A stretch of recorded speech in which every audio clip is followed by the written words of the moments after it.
वृंदावन की कथा और भगवान श्री कृष्ण बलदाऊ और सुभद्रा सहित बन गए थे जगन्नाथ प्रभु।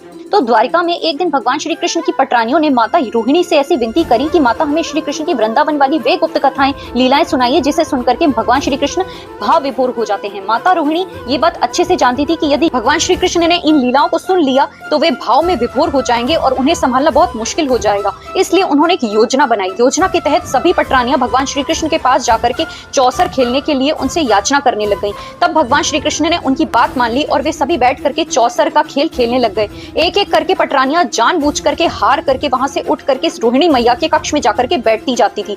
ये सभी देख करके भगवान श्री कृष्ण को उन पर जब शंका हुई तो वे तब भगवान श्री बलराम जी, सुभद्रा मैया और श्री कृष्ण एक साथ इकट्ठे होकर के खड़े होकर के माता रोहिणी की लीला को अंदर से सुनने लग गए। इसके बाद रोहिणी माता ने रास लीला की कथाएं, गोपियों का प्रेम, ब्रज के रज, राधा कृष्ण के दिव्य प्रेम और नंद बाबा ब्रजवासियों और वृंदावन की अद्भुत कथाएं सुनानी शुरू करी।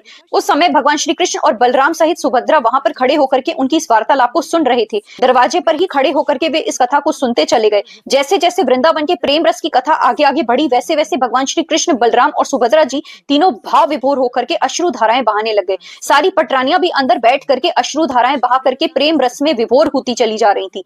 थोड़ी देर बाद में भगवान श्री कृष्ण, बलराम सहित उनके शरीर की आंखें बड़ी होती चली गई और उनका दिव्य रूप पिघल करके जगन्नाथ जी के स्वरूप में परिवर्तित हो गया। तभी भगवान नारद जी इस लीला को देख करके भगवान श्री कृष्ण के इस अद्भुत रूप के दर्शन करने के लिए वह आ पहुंचे और उन्होंने भगवान श्री जगन्नाथ जी के लिए स्तुति गानी प्रारंभ कर दी।